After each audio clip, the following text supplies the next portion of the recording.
Friends, good evening. It's an epoch-making evening today on a Friday evening when I've been gifted with an amazing panel, which actually would lay the path towards activities that we have taken over in a very strong way in the last 7 months.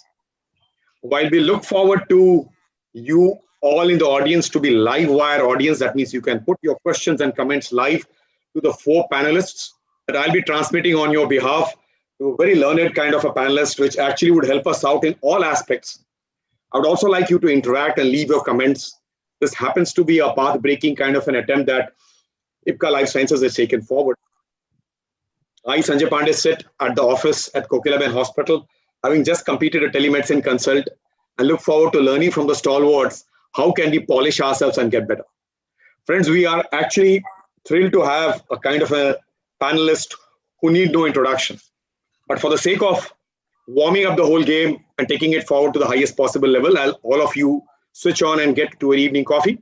I would start with naming my panelists because they all will be to you live on the question hour all the time. My friend Ketan Shukla from Ahmedabad happens to be a consultant urologist and a transplant surgeon at the Arogyam Specialty Hospital. He happens to be Associate Professor of Urology and Transplantation and Head of the Urology and Transplantation 3 at the famous IKDRC in Ahmedabad.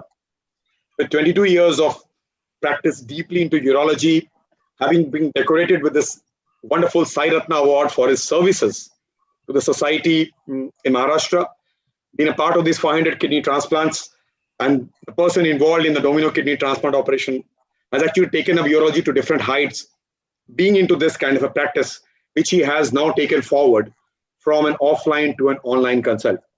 I had a small chat with him today morning, asking him that, how does it look like? And he said, I'm bubbling with a combination of both because unlocking is happening around and he's taking it forward to the highest possible level. Dr. Ketan, welcome to the show. Thank you. Thank you so much for joining, Dr. Ketan. Dr. Rajiv TP needs no introduction, but happens to be a mentor to me in so many ways. I call him at odd times and odd hours on one of the busiest phones in the country at this point in time. Dr. Rajiv TP is Honorable Secretary of the Urology Society of India, and under his leadership, I think we all have moved urology in this country to the next level, accelerating our academic standards right from new leaders and looking at all that we can do. Rajiv TP happens to be the Professor and Head of Department of Urology at the Guwahati Medical College, and he has been Honorary Secretary of Urology Society of India in the East Zone when I was an invited delegate there. His expertise in all these did start from the gold medal at the All India Institute of Medical Sciences, and he has taken research and activity and hand-holding many colleagues to a different level altogether. Rajiv TP, you are one of the busiest right now, hand-holding academics to the best possible level. We are proud of you. Thank you for sparing time and joining us on this amazing platform that you agreed to come in. Thank you. Welcome, sir. Rajiv TP, are you there? Are you unmuted? I'm Good there. evening. So nice. Good evening. So nice. So nice. Thank you so much. While I let everybody warm up, I would then welcome a guest who is known in this country for so many reasons, for the proficiency that he has. Advocate Mahinder Kumar Bajpai, welcome to the panel of urologists. Thank you so much for being there, Advocate. Advocate Mahinder Bajpai is a leading authority on medical laws and is a practicing counsel of the Supreme Court. He happens to be the honorary director of this very famous Institute of Medicine and Law. We all have been reading that monthly law report on medical law cases, which is transferred to us.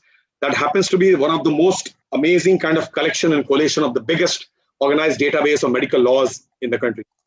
Dr. Bajpai, you happen to be the author of the Law of Criminal Liability and Medical Negligence, which happens to be one of its kind of a published work in the country. You having been known as a reputed speaker and a commanding respect on both the legal and the medical fraternity together, it's great to have you here for the extraordinary ability that you have in terms of complex legal dictums. And you're going to open up and make us comfortable on the legal dictum of this telemedicine law, which came up in the month of March. Bajpai Sahab, welcome to the show. To me, it's a great and a proud moment. Professor Sunil Shroff, I joined you in 2000 July as associate professor in your department, as an inline worker, and probably enjoyed working for 10 years as an inline, and then I probably joined you offline when I came to Mumbai. Professor Sunil Shroff happens to be a senior consultant urologist and kidney transplant surgeon at the Madras Medical Mission at this point in time, and erstwhile head of department, steered so many major boys who actually become urologists in the country worldwide. A social entrepreneur by being heavily instrumental to me and to the country in establishing this diseased donor transplant program in the country. To me, the chief editor of the largest health website, which I've been surfing every morning, the medindia.net, which I recommend everybody need to get inside and probably polish ourselves. MedIndia being ranked one in India and South Asia happens to be one of those which has been actually looked at more than 2 million users. Professor Shroff, your prowess in the medical field and urology has been known to us. You have put your lifetime into this. I can just see behind you on your right side is that very important decoration that you did everybody proud by being at the Kaun Banega Crorepati as an invited Karamveer by none other than Mr. Amitabh Bachchan to take this important subject finally to every home and every bedroom in the 9 to 11 Sony television. Dr. Shroff, you also have started this important aspect of training, practicing telemedicine certificate course since April. While the Medical Council of India has agreed to bring this course in 3 years' time, you already took it to the highest possible level, right from urologists to other medical faculties. Professor Shroff, welcome to the show. Thank you so much for sparing your time. Without much ado, I gather at this point in time that we have got colleagues already joined in. I know you all have a cup of coffee in your hand. As I look at the larger picture of people having joined and questions already coming in. So for the audience, before I come back to you in some time, as we take off on this important show, I gather you all happen to be live audience. Your questions are welcome here. As I start with my colleague, Ketan. Ketan, I would refer to you as friend Ketan. Ketan, you took up this important challenge in the city of Ahmedabad. You took up this telemedicine consult at a point in time when everything was closed and locked down. The patient decided to come back on a follow-up consult, on a first consult. Patients who had a pause in consult and then came back to you because they wanted you back. Ketan, can you take us in a very crisp idea about what did make you get into this? Were you forced to take it up, or was it a part of your passion that you always wanted to do it at the Arogyam Specialty Center? Good evening. Thank you very much. The telemedicine was the concept is since many years. Means we were into the telemedicine since so many years, and it was not a new thing when the corona came. Means it was already there. We were using it for many different purposes. Like we were using it for our mobile lithotripsy van, where it is going and we were seeing the images, pre-lithotripsy, post-lithotripsy images, and we were consulting with the surgeons. That was going on. Patients, they were taking advice on telephone and sometimes on WhatsApp. It was also there. But the actual advantage was seen in the lockdown period, when the patients were afraid to come to the hospital and they were having trouble. They were having urine tract infections. They were having small problems, fever or whatsoever, pain because of stone. So all those things, for those minor problems, we were doing telemedicines regularly, almost 10 cases per day. It was so common at that time. And so it was not a new thing. But what was the most important thing, that patients started believing in telemedicines. Right now, even though they are in Ahmedabad, they can come. But if they are allowed or given opportunity, they would like to do follow-up consultations. They would show the reports once we have advised certain reports, and then advise and talk on the telephone is much easier. And now with the technology, using the video calls and video conferencing, we can cater even their relatives also who are in the office also. The father is at home, son is in the office, still we can communicate with each other. Those type of advantage we could see in the post-corona area period. Got it, Ketan. Ketan, so it almost looks like that as a urologist, you and my colleague urologist had already slipped in from what was not so theoretical approach that we already had. We had an approach to telemedicine already. We possibly were guided by rough estimates and by our acts and probably a patient-doctor relationship, and we were doing quite well. The laws actually came up and probably we got more guided. But I will now move from here and go to Professor Shroff. Dr. Shroff, you happen to be a visionary because I've seen your slides in 2000, 2001, when you're talking about telemedicine is possible for India. And at that time, we were in infancy talking about what are you talking about, Star Wars at that point in time. So since those days in 2000 to 2020, 20 years, I've seen you moving on telemedicine, step by step to reach that pinnacle where you are in right now. Could you give us your opening comments on the evolution of telemedicine to where it has been, and then I'll come to the experiences. So, Ketan, thank you very much for the opening remarks on telemedicine, and I'm so happy to hear that you believe in something called telemedicine. And telemedicine, is nothing but healing at a distance, very simply. And it's amazing to see how we have used technology to help our patients. Evolution of telemedicine in India has been very interesting. I think we owe a lot to ISRO, Indian Space Research Organization, by putting all those dishes out there and helping us with telemedicine consultation, especially for remote locations, be it Andaman Nicobar or the Himalayas, or be it the Kumbh Mela. So I think, the foundation for telemedicine in India was laid by the Indian Space Research Organization. And although we have been doing telemedicine for almost 20 years in India or even more, the problem was we didn't have a framework for telemedicine. And on the 14th of May, telemedicine guidelines were passed by Government of India soon after the disaster was kind of announced. After the Disaster Act, in fact, I think the Disaster Act was announced on 23rd of March, I think. And on 25th of March, we had the TPD or Telemedicine Practice Guidelines from the National Board Council or the MCI Super Session. And on 14th of May, those guidelines were notified by the Government of India, which means no going back. So today we have a legal framework to practice ethical and safe telemedicine. And what it involves is that every RMP or registered medical practitioner will need to take an examination within 3 years of these guidelines to make sure that they're familiar with these guidelines. And every new graduate in our country will have to pass the test.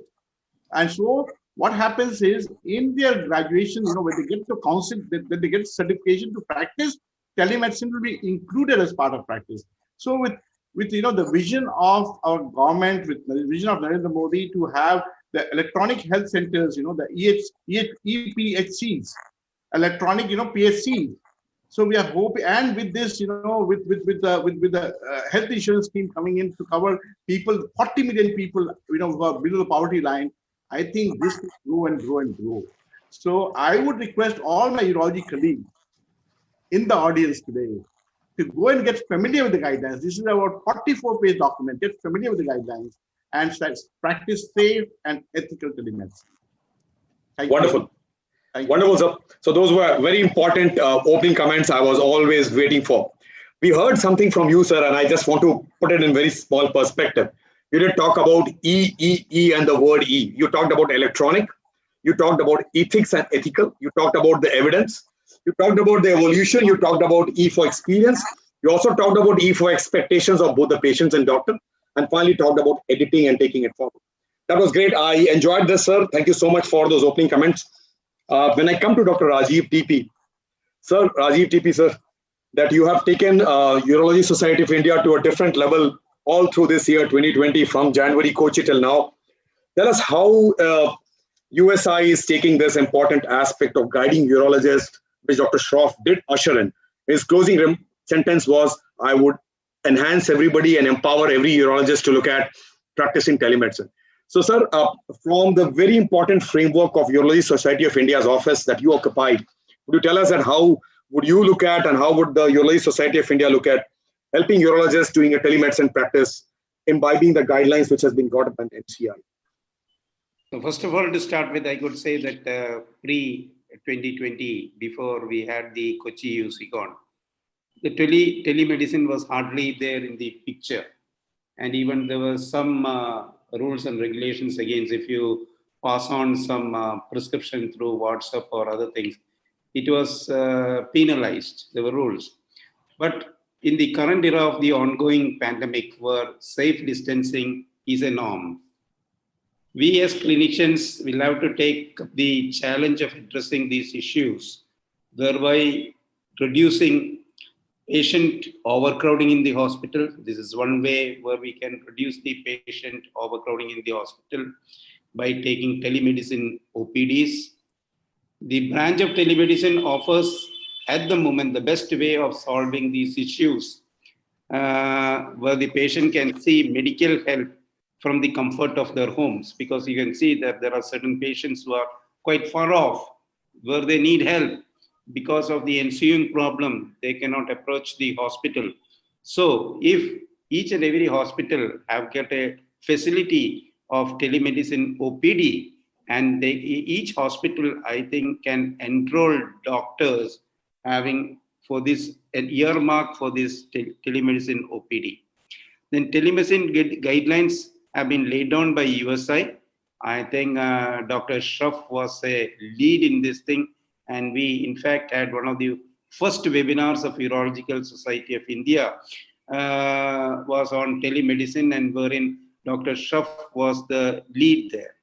And these telemedicine guidelines have been laid out by USI in order to assist the urological practitioner in pursuing a sound course of action to provide an effective and very safe medical care on current available resources and the patient's care, while ensuring both the safety of the patient as well as the safety of the physician.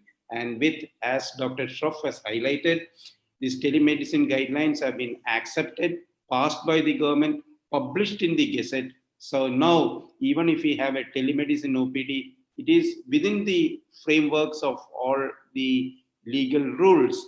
So it is another option wherein people who cannot come from distant places, where they need, where we can have, give our opinions on telemedicine, and those people who need special care can be asked to come over to it. So even though this has been started because of this pandemic, this telemedicine is going to stay in the future to come. This is my view on behalf of the Urological Society of India. Thank you so much, Rajiv sir. So it looks like with you both being around, you and Professor Shroff, it looks like we are looking at, getting enthused on the urological side, but we have somebody who actually would not make it only interesting, but make it very practical for all of us as laymen. We happen to be doctors, we happen to be laymen when it comes to real laws. And we have got an authority on this legality, right, from the practicing counsel of the Supreme Court, Mahendra Bajpayee Saab. Sir, coming to you, Bajpayee Saab, your opening comments on two important aspects, which my colleagues did talk about in terms of telemedicine was possibly in the past only that much because we were on the fence for umpteen reasons. And now that we have got everything, which is as a written code of conduct, would you take us through that journey on the month of March, April, early March, late March kind of thing, when the legal developments actually coincided with pandemic? Not that the pandemic came in and we got in, but the legal developments coincided with pandemic and ushered in a new era to allopaths more so, and here to specialized urologists, as to how these legal developments took us forward and we got enthused and we are right now on the platform of telemedicine. Bajpayee Saab, for you. Thank you, Dr. Sanjay. Let me share a very interesting fact. Exactly 20 years back, on 24th March 2000, President Bill Clinton, he had inaugurated the first telehealth facility in India. Dr. Shroff has shared rightly that ISRO had given the infrastructure, the know-how. So amongst the developed countries, we were the pioneers. Unfortunately, what happened was there were no laws in place. There were no guidelines. There were confusing judgments coming right from the Supreme Court to the Bombay High Court, whether that is telemedicine is acceptable, not acceptable, what should be done, what should not be done. Now, this is as far as doctors are concerned. As far as entrepreneurs are concerned, who will put money in telemedicine when we don't know which way it is going to go? So we lagged behind 20 years. Nevertheless, thanks to this pandemic, we have got these telemedicine guidelines. In fact, we lawyers always fear a space, a domain where you don't have specialized law, because there all the laws are applicable. Now, at least we are absolutely sure that as far as telemedicine practice is concerned, whatever has been covered in these guidelines, It is only these guidelines that would be applicable. Nothing beyond that. So for doctors, yes, please look into the telemedicine guidelines. Whatever has been said, that is ipsissima verba. Divine revelation, follow it. Even the Supreme Court cannot go beyond that. Because it is the written law, it is the statutory law, everyone is bound to follow it. One wrong notion that most of the doctors carry, and I'm not very sure about urologists, is that, okay, now these telemedicine guidelines have come, then I should be on an app or on a platform. Sorry. It is regulating even a simple phone call that your patient is making to you. It is regulating a SMS message that you are sending to your patient. Apps and platforms obviously are getting regulated.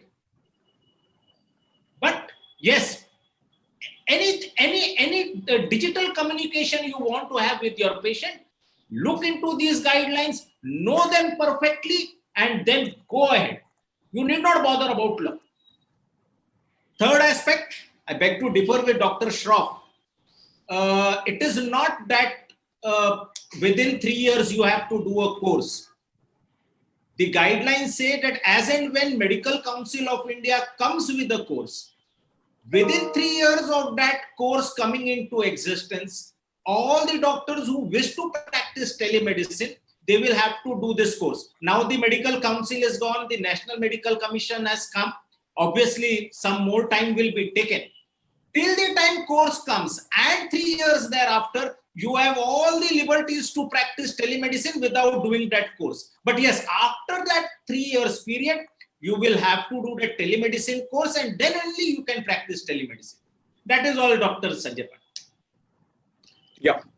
Thanks, sir. So it looks like that while we as allopaths or as urologists have guiding principles, moral values, professional conduct that we continue to follow in our practices regularly, we're also looking at, we already have our own guidelines. As urologists, we heard our secretary talk about the existing guidelines have been reframed, India-centric. We have standards of care, we have our protocols, we have our policies, and we have got guidelines from other countries too. So we have already moved on the path of gentle co-activity where we have taken it to the highest possible level. But when it comes to Vajpayee Saab, coming back to you, looking at the laws that have been framed or the legality which has been brought around, the question to you, Vajpayee Saab, will be, there was what Dr. Ketan did allude to in the era of WhatsApp, in the era of asynchronous teleconsult, where an email would be sent in the morning, I would see in the afternoon, I would then probably answer at that in the evening. That was an asynchronous consult of non-chats, which was SMSs and emails. Coming to a synchronous consult right now, that means the guidelines have actually brought in a face-to-face talk like the one happening right now, where a patient gets into the activity around. Would you help us a little bit about the guidelines talking about the modes of teleconsult allowed in both synchronous and asynchronous under the laws right now, for my colleagues to really pick it up to the best possible ways? Vajpayee Saab. Allowed, without any ifs and buts. Asynchronous, synchronous. All the known modes of communication are permitted. Video, audio, text. You can use them. Absolutely no fetters. Thank you. So we have got video, we have got audio, we have got chat-based consults, which we look at and possibly can make changes as required. We also continue to have the asynchronous email, the fax, and those things which come along, and we take it forward. That's great. Vajpayee Saab, I'll continue with you for a while, because then I'm going to come to Ketan and ask him about his aspect of taking up these guidelines in a way. Vajpayee Saab, would you tell us about this very legal words or the new words added to telemedicine armamentarium called the first consult, the follow-up consult, and a possible pause in consult? Dr. Pandey, whom have you put this question? To you, sir. Vajpayee Saab, Mahendra Vajpayee Saab, to you. Okay. You said Ketan, so... No. I'll come to Ketan and ask him the same one, but go ahead, sir. I'm sorry. The first consult... Look, I got it. If you look at the guide, Can I just they give make a comment? great importance. Yeah, please. Dr. Shroff, yeah, you can just raise your hand. I'll invite you back. So, I just want to tell Dr. Mr. Bajpayee that, the telemedicine guidelines, actually, if I may share my screen to show you, it says actually, I don't know how it is interpreted, within 3 years of notification of telemedicine guidelines, a course should be taken. It doesn't say after MCI has released it. May I just share my screen so that we are very clear on this point? And it's very important for all practitioners to be familiar, because I don't want to let them go wrong and do something stupid and the whole ecosystem will fall down. So I just want to show these guidelines very clearly so that we are very clear. Can you, on this, let me just share my screen. Go ahead, please. Can you see my screen? Yeah, we can. 1.3, registered medical practitioners are entitled to practice telemedicine. All of them will take online course to practice telemedicine. To enable RMP will want to practice telemedicine, get familiar with these guidelines as and where process of limitation of telemedicine practice. An online program will be developed, made to Board of Governors. All registered medical practitioners intending to provide online consultation need to complete mandatory course within 3 years of this notification, office notification. So our interpretation of this is that take it, because courses are available now. Don't wait. The only reason I'm saying this again, Vajpayee, is not I'm not trying to counter you, but only I'm worried about people practicing telemedicine without actually going through the course, without actually going through the guidelines. Guidelines.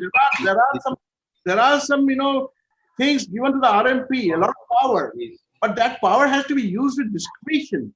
And that's what I want to emphasize on this again and again, that don't do something stupid and let the whole, what will happen, there'll be immediate action, get into trouble, it'll be reported in the press as it happened very recently. I can show you those clippings also. So practice it prudently. Telemedicine doesn't give you a solution for everything, but it's a good instrument. This guidelines are a good instrument for you to practice safe telemedicine. That's all. Sorry, Baptiji, I'm not countering you. I just want my colleagues to be safe. That's all. Completely fine, sir. Thank you so much. Thank you so much for taking us forward. So this is all about we still balancing and learning. Bajpayee sir, coming to the first consult, the follow-up consult, and pause in consult, which are practical domains. Dr. Shroff, if you read that provision, 1.3.3, it is saying it is not talking about notification of the telemedicine practice guidelines. It is talking about notification of that course. In fact, MCI had appointed a committee. I don't know what will happen to that committee. I'm aware of that. It's by So after 3 years, once that course is notified, it is available. From that day onwards, 3 years. Okay, is the time which has been given to get that course. The only idea was to, I want to put this in their mind that please read the guidelines. That's absolutely. They absolutely. So guidelines are applicable. Clear on this, and let's move forward. Yeah. Go ahead, Bajpayee sir. Go ahead with your answer. Okay. So the professional discretion of the doctor has been given paramount importance in this guidelines. And the only fetter that has been put is on prescribing medicines. What is the logic behind it? I am still not very clear. In fact, if you ask me, if I was there in their place, I would not have put this. Professional discretion, it's professional discretion. But they have put fetters. And the fetters are, they have prescribed 4 lists of medicines. And they have also laid down what medicine can be prescribed when. And only for the purpose of prescribing medicine, they have brought in the concept of first consult, follow-up consult, pause in consult. In fact, I always, in these webinars, I have been saying that you doctors were speaking amongst yourselves. This is a first consult, it is a follow-up consult. But in the written law of India, for the first time, this concept has come inside. Earlier, there was nothing like this in the written law. Now, what is this first consult? Very simple. Patient has come to you for the first time, or the patient has come after 6 months of the first consult. So probably you don't remember what was his ailment, what is it that you have given. So now you give him safe medicines. Otherwise, that patient has to be considered as a follow-up consult if he comes within 6 months and he happens to be an old patient. This pause in consult, though it has not been stated very explicitly, but this concept is also there. Pause in consult. So what it means is, you have started, a patient comes to you, it's a first consult, he has come first time, a new patient, you have accepted him. And then you ask him, no, I think you have diabetes, why don't you consult a consulting physician, get me a report. Fair. Or you ask him to get some investigations done. Now in the interim period, when he comes again for the second consultation, please don't treat him as a follow-up consult. If the earlier consult was a first consult, the next one will also be a first consult. If there was just a pause in between, consider that as pause. One more clarification. This pause in consult has nothing to do with your charging of fees. Rather than people asking question, let me put it out rightly. You can charge your fees for that first consult before pause. You can charge fees for that first consult after pause. You have all the rights. Just disclose them. What is the mode in which you are going to charge the fees? Your terms and condition, that is all. So this is first consult, this is follow-up consult. Please don't apply it in any other part of telemedicine. It is applicable only when you want to prescribe medicines, nothing beyond that. And you want to look into those 4 lists. That's all, Dr. Pandey. Got it. So you got it. I mean, you did allude to something which we will come to in terms of the list that has been brought in as list O, A, B, and prohibited. We'll come to that in a short while. Ketan, you have been practicing telemedicine in terms of in complete lockdown, all telemedicine, and switching over gradually to an open up where people come in double mask and you in your hospital do that very important social distancing, playing safe. Tell me a little bit about that, because many young urologists at this point, there are 621 people viewing this live. So for all the panelists who could actually be interrupted when you keep talking around, or you could raise your hands and probably get an answer to speak up in between. There are 621 people watching you live because they're all enthused. Dr. Shroff, each of them today night after the program is over and after the dinner is served on table, will go back and read and get more enthused. From tomorrow onwards, we'll see more of this teleconsult. So that's looking great. We should go back and read it and probably polish ourselves. Ketan, would you take us through a journey where a young urologist will take it up in a solo hospital? How do you do it? So, what you want to ask is how to practice in the corona, post-corona? Yes, absolutely. As we are going through the last 6 months. Offline. Yes. Go ahead. How are you doing it? See, there are, when you are practicing in a hospital or a corporate hospital, a solo hospital, there are 4 areas where you need to work on. One is area means for the patient, you need to take special care. Second is you need to take special care for your staff. You need to take special care when you are in a consulting room. And you need to take, fourth is you need to take a special care when you are operating.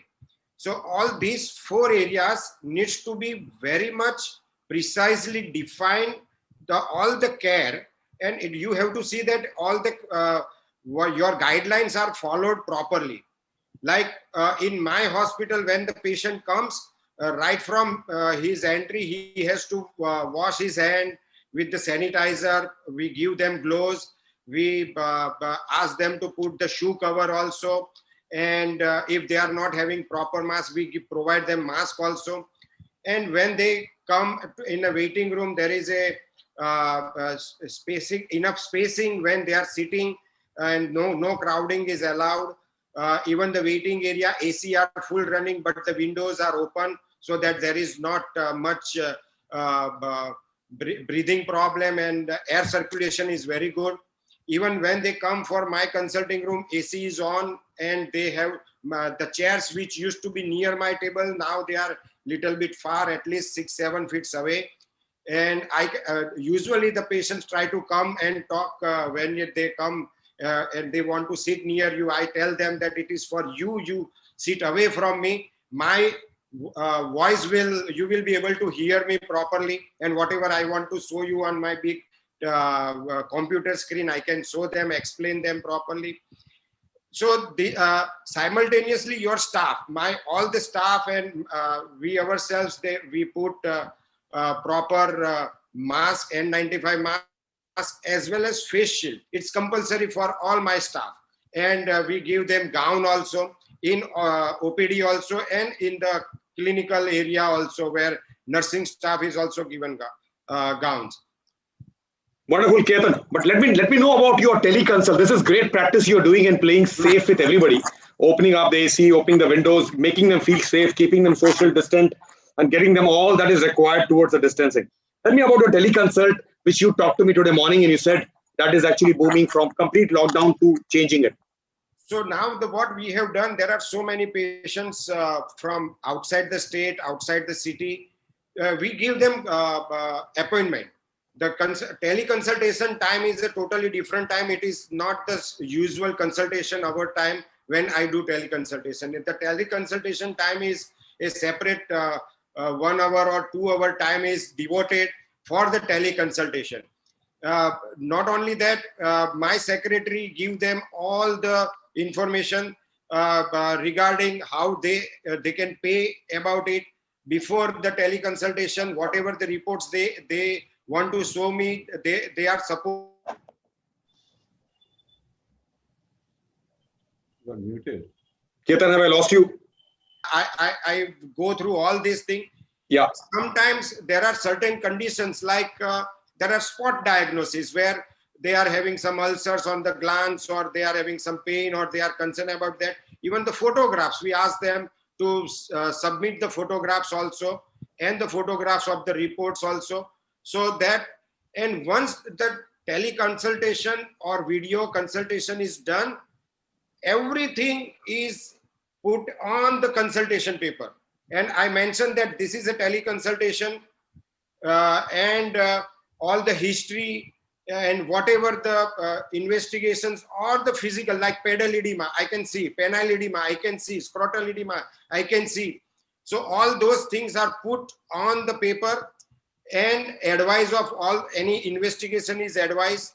Then they come with the investigation, or investigation is already there.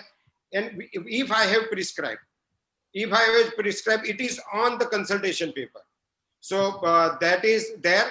As well as, there are certain conditions we can't prescribe them, or they need to come, like voiding problem. They are having incontinence. Then I need to examine. I have to convey to them that I can't just by teleconsultation I can consult you. You need to come. Or sometimes if they are out in certain places where urologist is available, like Jodhpur, Jaipur, they consult me. Then I ask them, you please go to a certain urologist, and then you revert back to me with the reports. Awesome. Ketan, Ketan, Dr. Shroff is smiling and he's happy about what he had dreamt 20 years ago and dreamt all the time is actually being spoken live as it's being practiced right now. It actually feels proud when we hear all that. So on average, just tell me in one sentence, how many telemedicine consults you see in a day? Or there are telemedicine days and there are OPD days. How many telemedicines you do? Because you said you devote time, you look at reports, secretarial activities. How many in a day or how many in a week? See, daily I'm consulting at least 7 to 8 patients on telemedicine daily. Terrific. And around still, even with that also, there are 17 to 20 offline in the consulting room patients are also there. So that is my daily routine. Got it. I have developed. So you are enthusing a lot of young colleagues of ours who are going to take it up in a big way. You're looking at all that. Dr. Rajiv Tipi, I want to come to you because Dr. Ketan did allude to a word called COVID-19 times. Dr. Rajiv, can you just briefly help us about this COVID-19 guidelines developed by the Urology Society of India so that we can balance our offline and online consults better? Dr. Rajiv Tipi. Sanjay, you are aware that USI is a growing society. We have more than 4,000 odd urologists under our roof. And in the initial stages of COVID, patient care has been put on hold by various reasons. And many patients who were requiring treatment were not getting in the initial stages. So either people were trying to defer it for this reason or that reason. Now, coming to at that moment only, very well as this rule of telemedicine came in, and Dr. Shroff was one of our member who had pushed it through of having medicine thing, and we had formulated a guideline for the Urological Society of India, and he was one of the architects for this, and we had put it on our website, the telecommunication guidelines, how to treat various conditions and other things. Definitely, this has helped majority of the people to tackle various disease conditions to a certain extent, even though if not fully. Even I, coming to my own hospital, I am in a government setup. We had formed a telecommunication OPD, and this was purely on voluntary basis. The administration gave a circular that we want to have a telecommunication OPD for those people who are from the interior areas, who cannot come because of lot of problems. Yes, there is lockdown, they cannot travel across. So they were asking people who can enroll into it. So many of us has enrolled into it, and we were given specific timings for having this telecommunication consultation. So this has helped to tide over some emergencies, if not fully, because as Ketan has said, some of the things that the patient has to come over, but still some of the immediate emergency situation can be tackled, especially through the video. For example, that we can examine the patient through the video, but certain form of examination cannot be done. And this has helped to a great extent, because at one point of time, our OPD was having hardly no new patients, because patients were scared to come to our hospital because ours was a COVID hospital. At the same time, we have to tackle these patients, especially uro-oncology patients who were running on chemotherapy. And this has helped because the colleagues in other districts also helped us, because we are giving them ideas how to tackle those situations, the general surgeons and others, in this period of time to tide over the crisis. But I say, in due course of time, in the coming era, this telemedicine, this tele thing is there to stay, and it can really tide over the emergency problem in the end. But those people who have to come, we can call them over after tiding over the crisis. And this is a great initiative. Anyway, even though the government of India had a different perspective a year or later, but with the COVID, they have totally changed and helped us. One of the things is that I wanted to ask you, still I'm not clear, the legal implications related to the telemedicine. If we prescribe something on the telemedicine, how far some patient says, gives a consumer protection code that I have been prescribed this is wrong, this has happened. Where we, the doctors, will stand, that thing has to be clarified into. Yeah, we will request Bajpayee Saab in a due course of time to help us out and help us as lay people to get that legality cleared. Before I come to Professor Shroff, let me just tell that, Professor Shroff, there's a certificate course which is an hand-holding kind of an attempt that you have taken over, which is now completely in the purview of the telemedicine guidelines around. I did talk to 3 people today morning. I took this liberty for those 3 people to call them and ask them, how does this telemedicine certificate course that has been started look like? And believe me, the entire thing about promoting it to that level, where you are hand-holding doctors to take it forward, able to help them bridge the divide, which is so important, and them feeling little safe enabler of health, is probably a little different from what we must have thought. Friends, while you are all watching these luminaries around, I know you are 622 people live right now. My request will be for you to ask questions to them directly, which I'll transmit to them. And Anwar Ali, your question actually from Pune goes to Dr. Shroff directly. Sir, Dr. Shroff, there is a direct question to you in terms of looking at, this has not been a usual practice of checking patients physically and recommending medicines based on that. That means we've always been used of talking to them, pleasantries, putting them on the bed, examining their kidneys and genitals, looking at them, talking, and then bringing them back, doing a hello, and then probably giving them medicines. Now, this looks like the entire telemedicine change that we have adapted ourselves, and half of them are telemedicine, half of them are offline consult. basically gives comfort and attention of the doctor to a patient so much. That means we always have been hand-holding in medicines and journey around. How are you dealing with the psychology of these patients and making them understand? Because irrespective of what, there's the family sitting out there and we talk to them and we take it forward. So important to be able to enthuse that you are really the one who wants to help them out and actually handhold till they can come back or till we start them on treatment. That important first concern which Bajpayee Sahab alluded to from the legal point of view or guidelines point of view and helping them out. Anwar's question directly is, how are you psychologically supporting them, helping them out, taking this journey on teleconsult, which could be a second, third consult before you engage them, investigate and treat them? Dr. Shroff. So, Sanjay, that's a very good question.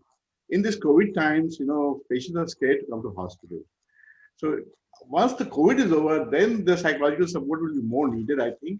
At the moment, with COVID, when we say that you can come on teleconsult, they're very happy. And they willingly agree. So, they're really scared. At least in Chennai, they're scared. I don't know how it is in Maharashtra. But in my place, and there are patients, I'll tell you there are different categories of telemedicine, which is very helpful. Follow-up patients. You have a BPH patient who is on, the alpha blocker, who really wants to, consult you after 6 months, 1 year, who's on follow-up consult. And he's going to spend less than 5 minutes on in your room. And even in consulting in normal circumstance, you're unlikely to examine him. In that situation, you may just ask him about his flow, how he's doing, his nighttime, and so on, and then prescribe the medication. So your one category of patient is follow-up, which is very simple to and safe telemedicine, where you don't have any problem. So even if you're scared of legal implication, you apply telemedicine as an extension of your practice. It is not different from a normal practice to that. If there's a new patient and you need to see the new patient, and you're not able to examine the patient. If examination is required, let's say patient has got retention of urine or acute colic, he has to come in as an emergency. All you can say to the patient is give him emergency advice if they come to you by saying that next available kind of time, go and visit the emergency center. Meanwhile, you can say, you can take this painkiller, tide over this problem and come to an emergency room. But you can't go beyond that because you can't examine the patient. So emergency consult, no. Routine consultation, yes. And as an RMP, as a doctor, you need to assess each situation. What mode of consultation you want, whether you want video, whether you want audio. A follow-up could be audio. But if you're going to prescribe medication, it has to be a video according to the legal framework. You can't prescribe medication if it's not a video consultation. And you will need to go into the history taking of the patient. And then is it the patient asking for consultation or is it the caregiver asking for consultation? So then again, the consent varies. Is it implied consent or an explicit consent? If it's a caregiver, then you have to make sure that the consent is documented, as a consent form. But if the patient asks for a consult, this is implied. All you have to do is write in your register, like you do in your clinic, that the patient has come to you, just like he comes in clinic. So use telemedicine as an extension of practice. Always ask the right questions. And then spend enough time. In fact, telemedicine consultations take longer time than normal consultation, believe me. Yeah. I always felt that telemedicine takes more of my time, sucks in more of my time than normal consultation. True. I want the patient to be comfortable. And one trick which I do, whatever advice I ask the patient, I ask him to repeat it. I want to be sure that he has understood what I have asked him. Yeah. If I'm writing prescription and transmitting, I make sure I write it in capital letters. I make sure I write the dose completely. I make sure how many days I write it for. And when you sign the prescription, I make sure my registration number is there, because these are all requirements of an e-prescription. So that is what I do in my practice. So I spend more time. So psychologically, patient is happier when he goes back after the consultation. Rajiv is raising his hand. Super. Rajiv TP sir, can you unmute yourself? Dr. Rajiv TP, can you unmute yourself? Before I go to the legal angles, which I feel so happy, and Bajpayee Sahab, you will feel so happy about it before I come to you. Let me go to Rajiv TP once. Dr. Rajiv TP, you want to add something to this? Yeah. See, regarding the telecom, 60% of your diagnosis is made from the history. So nice. Even on medicine, you take a detailed history. 60% comes from that.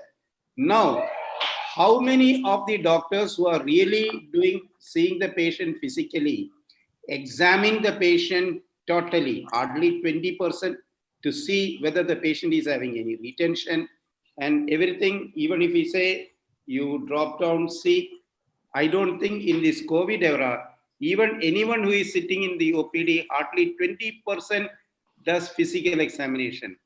The rest of the examination goes on the usual, that ultrasound imaging, which forms the part and parcel of the physical examination. So 60% of all your thing is based on an appropriate and very specific and detailed history taking. So as Professor Schroff has said, I really agree with him. So telecommunication medicine, when you teleconsult, you have kind of have a video consult that will give you, only one thing is that when you prescribe the medicine, you should keep a copy of whatever you are prescribed with you, then take the image of it and transfer across to the patient. You should always have on record the prescription which you have kept to the patient. Got it. Super. So Dr. Anwar Ali from Pune, thank you so much for asking that question, which is all about hand-holding the patients around in the first consult, psychologically keeping them spruced up, that more of the family members watch while we consult one-to-one and add more inputs like the family adds when they sit around. I'm going to go to the legal angle right now, and we are enjoying it. So the legal angle here would be, Dr. Anwar Ali, your question on this, and I would take it to Dr. Bajpayee before I come to some patient-permitted settings around. Bajpayee Saab, the question is to you.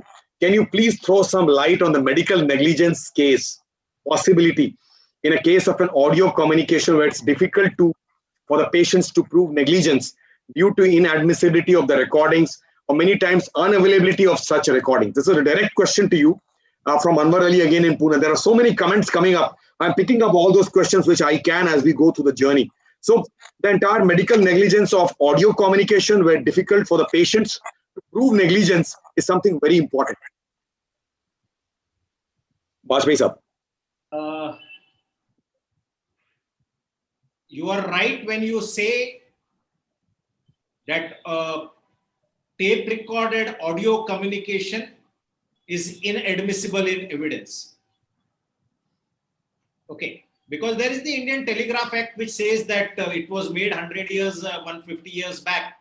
Telephone lines, if they have to be taped, then yes, you have to take permission from the Home Minister and a hell lot of procedures have to be followed. So legally, until and unless the telephone has been taped, legally it can't happen. But today, all the platforms which are there, apps which are there, they are recording it. So I myself am in a fix. If they are recording it for, therapeutic purpose, whether there is permissible, I beg to differ. No, it's not permissible.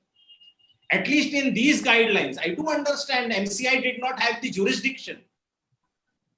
But a bigger law, very comprehensive law and all-encompassing law is bound to come. It should come. But yes, he can't produce it. But don't forget one thing. The patient today is tape recording everything. Not only when he is there on telemedicine, but when he has come to visit you, when there is a patient who is hospitalized, please take it for granted that all your bedhead tickets and nurses' notes, they have been photographed for eternity. So please work on those lines. Whether it would be admissible later on, not admissible, I am a poor lawyer, Dr. Pandey. So till now, till the time this dispute reaches the court and the court comes to a conclusion saying that, oh no, if telemedicine practice has been done and the patient has recorded it or the doctor has recorded it, is not illegal. Then only I will be able to say whether it is admissible. Prima facie, yes, it is inadmissible. But now with the telemedicine practice guidelines, again, the telemedicine practice guidelines are not giving you, Dr. Schroff, please correct me. I don't find a single line there which is permitting you to tape record, to video record your conversation or your video interaction. If a single line was there, then as a lawyer, I would have said, no, this will protect a doctor or a patient. No, the telemedicine practice guideline is giving me permission, so I am doing it. There is one law against another law.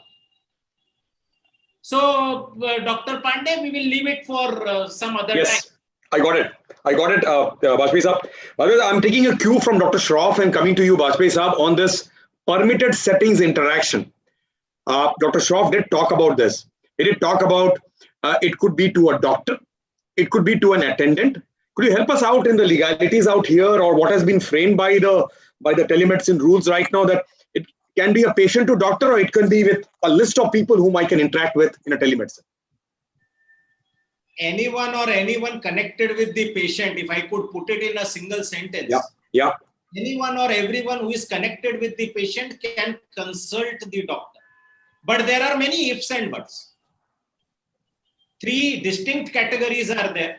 One of them happens to be attendants. Now, in this category, you will have, or rather, the legal word or technical word that has been used is caregiver.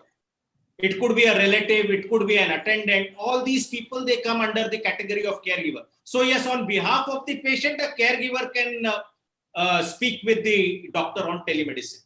The second category happens to be your paramedics, another doctor, a nurse, a healthcare professional. They can speak on behalf of the patient or for and on behalf of the patient. Okay. The third category is another doctor, an independent consultant. He or she also can speak with the treating doctor. But yes, if someone other than the patient has to speak and the patient is not there, now here comes the problem. An audio call, you never know whether the patient is there or not there. A video call, yes, the frame is there. You can always insist on that caregiver or on that paramedic or that doctor. Where is the patient? Let the patient remain in the frame and then you speak with me. But if it is an audio call, what do you do? So there are certain practical suggestions, Dr. Pandey. For example, in urology, I don't see that emergency or that frequent interaction between doctor and patient. But in some practices like gynecs or rather obstetric antenatal care, there could be an emergency. So what stops that obstetrician from taking an advance consent, an advance verification? My mother-in-law will talk with you, my father-in-law will talk with you. Give me their identification proof. Give me an authority, I will speak with them. Law is absolutely clearly permitting you to interact with these people, but they have to be identified and there has to be a positive authorization from the patient. If the patient is competent, if the patient is of unsound mind, patient happens to be a minor, then yes, someone on behalf of the patient, parents or relatives, they can speak with the doctor. Nothing is required. An unconscious patient, a patient in emergency, someone on behalf of the patient can speak with the doctor and doctor can very well speak with that patient. That all has been permitted in black and white. Something that was in the unclear zone, in the gray zone, or rather not permitted in your in-person consultations. Yes, Dr. Pandey. Terrific. So before I come to Dr. Rajiv TP, I must tell you that there are 716 live audience right now. I must tell you, the entire country watches from Jammu to Nagarcoil and right from the eastern to the western borders of the country, which means that each of you happen to be a live audience. I can see wonderful questions from Dr. Mayank and Dr. Srinivas. Mayank from Jaipur and Srinivas from Hyderabad. Wonderful questions. I'm going to take all these questions, but I will let Rajiv TP, sir, to give your comments on this. My question is to the legal luminary Mahendra Kumar Vajpayee. I think one thing is that since it's a telemedicine and teleconsultation, one thing there should be a consent. That is, the patient agrees to have a teleconsultation with so-and-so doctor, and it is on his own will he is having consultation with this doctor. That is one teleconsultation. Secondly, audio consultation, in my view, as a USI secretary, because behind the screen it may be A, B, C, may not be a patient, maybe someone may. So always it should be a video consultation. Thirdly, how far a doctor can be dragged into the Consumer Protection Act by this video consultation, because a doctor, by his open heart, is rendering service to the best of his knowledge, to the best of his ability. A, B, C, D specialists may have difference of opinion. Suppose one doctor gives on a video call, gives his opinion. He goes the next day to another doctor of urologist for a video consult, gives another opinion. So should there be any restriction on this for a patient taking multiple video consultation with multiple urologists in a very short span of time? Bhakri Saab, you want to talk on this? It should always be a video consult. A patient getting into multiple consults. Go ahead, sir. 3 questions. You want me to answer all of them? Please go ahead. Please go ahead. So yes, please understand the consent in telemedicine is a very simple consent. I understand you are urologist, you do surgeries. The written informed consent that you take in surgery is quite different from the consent that you are going to take here. For that consent, you have to counsel the patient, give him the alternatives, give him the prognosis, how much time, what are the risk, complication, give him time to contemplate, then take a consent. Maybe you may have to take witnesses, you have to sign. Here the consent is very simple. Yes, doctor, I agree for consultation, that is all. And as Dr. Shroff has pointed out earlier, if the patient has initiated the call, even this is not required. Consent is deemed, it is implicit. Patient has given consent. Patient may ask for an appointment with your secretary. Deemed consent. Patient has come on his own. Okay. So, yes, consent is required. It's a very simple consent. Please don't let it come as a barrier for telemedicine. Simple consent. Now, as far as Dr. Rajiv said about audio, I beg to differ with him that you must always do video. You are restricting yourself. These guidelines are very clear. If the call has come from a registered number, if the email has come from a registered known email ID, you don't need to ask anything further. The identification of the patient is done. That is what the telemedicine guidelines are saying. That once you have initiated a call, you must identify yourself to the patient, as Dr. Shroff has rightly pointed out. I write my name, I write my qualification, I write my registration number, I write the state medical council, 4 bits of information. Identification of the doctor is complete. Now you have to identify the patient. How that has been left to you. You identify the patient positively. But at the same time, the guideline says, if it has come from a registered number, if the call is coming from a registered email ID, fair enough, identification of the patient is complete. Please don't stop audio. You have been permitted. You can do audio consultation. In fact, you can do on WhatsApp. Text also. You can do it on SMS. Please don't stop. The third one, how far Consumer Protection Act, please understand, there is no dilution in the standard of care. Perfect. Whatever was expected in your in-person consultation, the same standard of care is expected here. Absolute no dilution. Law has given you a privilege. You can say no to teleconsultation at the outset. True. Your discretion. Very comfortable arguing on these mobiles and digitally. I am not accepting brief. Super. Fair. You can say I don't want to. You have all the liberties in between. When a teleconsultation is on, you can always say, sorry, now I am not comfortable. My connectivity is not good. Or you are a person with whom I am not comfortable. You can very well stop that. This right has been given to the patient also. Yes. You can't insist the patient, no, I want you on a telemedicine. No, he also has that right. Now, patient differing opinions, I don't think this is the platform, but I would request Dr. Rajiv just to read Boehm's law. Simply because a doctor has a different opinion from you, you are not negligent. Absolutely. Patient has all the rights to take 10 opinions on one day. Absolutely. Can get 10 differing opinions. What is important is the opinion that you gave. That's right. Whether it is in accordance with medical science, whether it is in accordance with medical practice, yes, then don't bother. Wherever the patient wants to go, the patient will go. Let him go. True. Super. Doctors are unnecessarily troubled about law. Sorry. The chances of a doctor getting hurt, getting killed by a car accident is 100 times more than getting sued. True, very true. So well said. So well said, Bajpayee sir. Yeah. It is merely your medical science that you should be clear about. Follow it.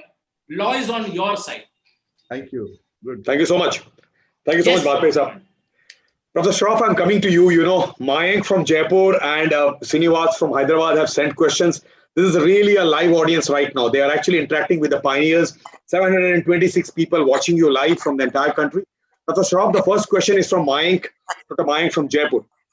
If a patient is not satisfied with teleconsultation, can he ask for a refund of consulting fees paid to a urologist? Your experience on that? I know the answer from telemedicine law, which Bajpayee sir will speak up as a corollary later on. But tell us, can somebody ask, you've given your services, you spent your time, you explained to him well. Go ahead, sir.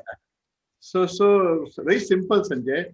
Let's reverse it. Let's say in person, a patient comes and he's not happy with the consultation and says that I want refund of my fee. What will you do? Do the same thing. Yeah. If you're going to refund. If you think that you're not given a good job, it's your discretion.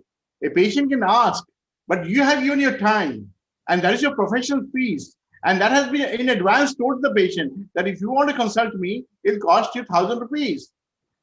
I will give my time. I'm a professional.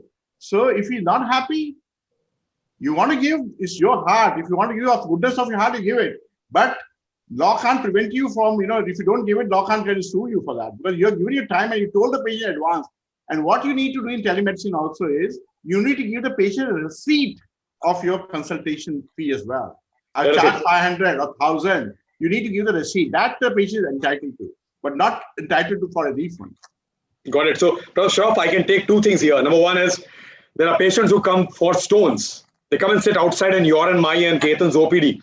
Later on, after waiting for 1 hour, with a busy OPD, they come inside and you find that they have got gallstones and pancreatic stones. You won't immediately refer them out. In a corporate hospital like this, I can refer to a gastroenterologist. They've been made to wait for 45 minutes, 1 hour, only because of the queue. They come in around, and they're a little annoyed that you don't do gallstones anymore. We were told stones, and we came in, and we know that you are a doctor of stones. Then it becomes that you refund and you say, please, direct, and you help them out, you call them up. Absolutely. Yeah. Super. Number one. Number two is that we are all born out of Hippocratic oath. That's the womb from which we came out. And then we follow standards, policies, practices, and standards of care. The next question is important for you, Professor Shroff. This is from Srinivas in Hyderabad. Is it safe for a urologist to share his bank account details with a patient for depositing fees online? Are there any risks, any precautions? Srinivas, your answer is being given by Professor Shroff. Bank details. Bank details means, nowadays, all this NIFT transfer and all happens. So it's not a big deal to give that, number. Now, he's not going to hack into your bank account. If he's going to hack into bank account, he's going to hack into the bank itself. So don't worry too much about all that. And many of these applications which are there, they take you the money, like when they come to your clinic. Again, I go back to your physical consultation. Whenever you have doubt in telemedicine, go back to your physical, how you do it normally, and it will give you an answer. Many hospitals will charge the patient in advance, and many hospitals will charge a patient afterwards, isn't it? Yeah. So if in many of these apps, they will charge you in advance before you consult a doctor, and you pay the money, and it goes into the account. And if a patient is asking for your account, you can comfortably give your account number. It's not going to, he's not going to hack into your account. Don't worry. Got it. So, this was good. Srini, thank you for asking that question. You're actually blowing the lid of those doubts, and that's where I want the live audience to be answering it all the time. Professor Shroff, there's a question from Mumbai. Dev Pardhanani Saab, thank you so much for asking this question. If the patient's problem is amenable, and the patient is open both for an offline and an online consult, what would be your preference as a clinician? So in A pioneer in this. In COVID times and in post-COVID times. Professor Shroff? Times, I would suggest that he comes for teleconsultation and he's amenable, meaning that he may not want to, he can come for teleconsultation. Let him come for a short teleconsultation. If I feel that he needs a physical examination, I'll ask him to come for physical consultation. So it is the patient choice. I can give him both the choices. He can come to the hospital and consult me, or he can come, to online and consult. So both are open to this. But I won't tell. What the guidelines say is, don't insist that you come only for teleconsultation. That is very important. If a patient wants to come for in-person consultation, don't say that come for teleconsultation. That is not allowed. But it's the patient choice. Got it. Ketan wants to say something.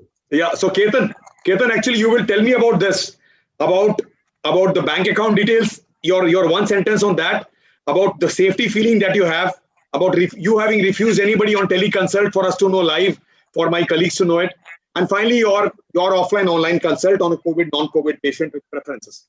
So the question first which came, that if patient asks for the refund and if he is not satisfied, I would like to add one thing, that usually doctor-patient relationship, we should never, basically it is based on trust. Absolutely. And if the patient, first of thing, we should have trust in ourselves that we give satisfaction to the patient when we are consulting either online or offline. And if patient is not satisfied, usually that does not happen if you are very true to your heart and you give satisfaction till the patient is having all the questions have been queried. And don't suspect that if you have given your 100%, usually patient, they don't ask money back. In fact, what happened once, one of my follow-up patient happens to be a doctor. He took an appointment from my secretary from out of station, and he took the appointment. Secretary told him that he has to pay money. So he paid money. And then when I did consultation, I came to know, oh, this is a guy who is a doctor. So I refunded him the money back. That because I don't charge for the doctor, then even though he had paid me, so what is wrong in paying back the money if you feel that you need to give it back? So when first thing is you need to give your 100% to the patient. Patient will also trust you, and they don't usually create unnecessary nuisance for money also. Good one. The other thing which I wanted to look at, Ketan, is about your worry on bank details and all that. You want to give in one sentence? Are you okay with this bank detail issues? Yes. I give them bank detail for RTGS also. I mean, if they want to do RTGS, then also there are Paytm. I use Paytm. I use Google Pay also. On that, I give them options. If whatever the options they want to get it. So wonderful. Wonderful. So it looks like, Ketan, on a very lighter note, RTGS means some big amounts are being transferred. Thank you so much for that. So let's go to Bajpayee Saab. Bajpayee Saab, your comments on this, please. No. Oh, yeah, only one simple line. Have a special bank account only for your telemedicine transaction. Okay. And don't use it for any other purpose. Safe. It's safe that you have an account which is only for this for multiple reasons. I also have one more suggestion on the same line. Have your, most of the teleconsultations happen on this, right? So have a different number. Don't have the same one number. Terrific. If you have the same number, what happens is sometimes, you don't want to be called, so you can switch it off, because you can put your telemedicine time, I'm going to do from this time to this time, and put it on your home page. So, having a different number always helps so that you don't get called at odd hours. Got it. So we're advancing with technology and we're going to meet expectations of patients. So 1.3 billion people, 2.6 billion telephones is what that will be great actually that we have another one directly for this. Smartphones in the country now. Yes. Completely fine. Bajpayee Saab, I want to come to you on this important aspect because I'm actually soaked and immersed in the kind of discussion happening.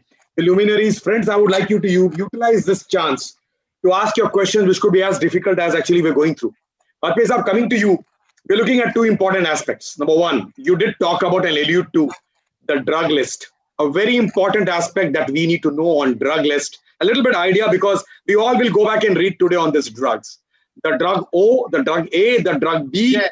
and the prohibited Yes. list. Yeah. Sorry to interrupt, but I actually have a slide on that because I don't think so it's so fair to ask him that question. Mr. Bajpai, with your permission, can I show a slide on this? Because I think this is an important question, which you Please go ahead, Professor Shroff. show a slide. He can leave a comment later on. Bajpai Saab will leave a comment. Professor Shroff, if you can show a slide, because friends will be keen to know it. Which is, I think, important for people to know. Please. 1 second, let me just show. Please go ahead. Take your time on that because that's very important for us to know because there is something happening on this, on an update change. Kindly show us those important prescription slides. Are, as Mr. Bajpai said, four, and you said four kind of lists. One is list O, over-the-counter medication. Common over-the-counter medication includes paracetamols, anti-cough, cough syrups, as I said, and then those supplements, vitamins, and so on, and then ointments as well. You can use. So whom can we prescribe this, Professor Shroff? Whom can we prescribe this? So over-the-counter O medication, you can prescribe anytime to anybody. Okay. Yeah. Preferably, even then, although you can do it, preferably, but when you're doing a video chat, preferably. Okay. Then there is a medication notified by Government of India from time to time on emergency basis, like chloroquine has been for malaria and so on. So that is a list O medication. Okay.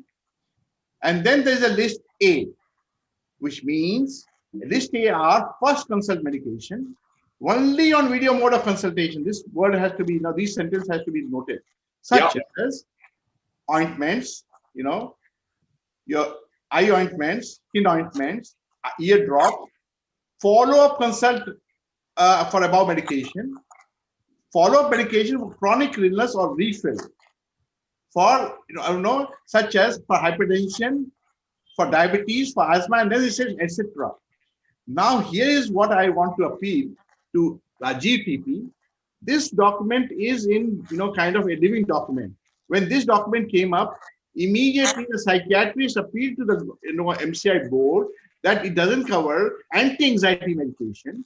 So MCI came up with this additional guideline immediately and said clomazepam, anti-anxiety medication, phenobarbital was added to the list.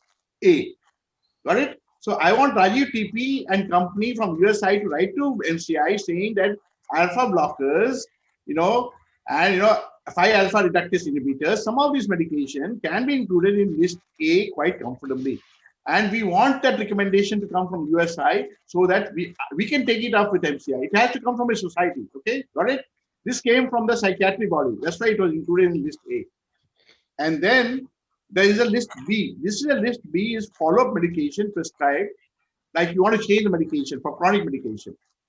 And this includes, again, diabetes and etc. Follow-up medications are medication when the patient is coming back to you for consultation, either after, after physical consultation is coming back on a video consultation at that time, or he has done a, first consultation on video and then come back. These are the follow-up medication called list B.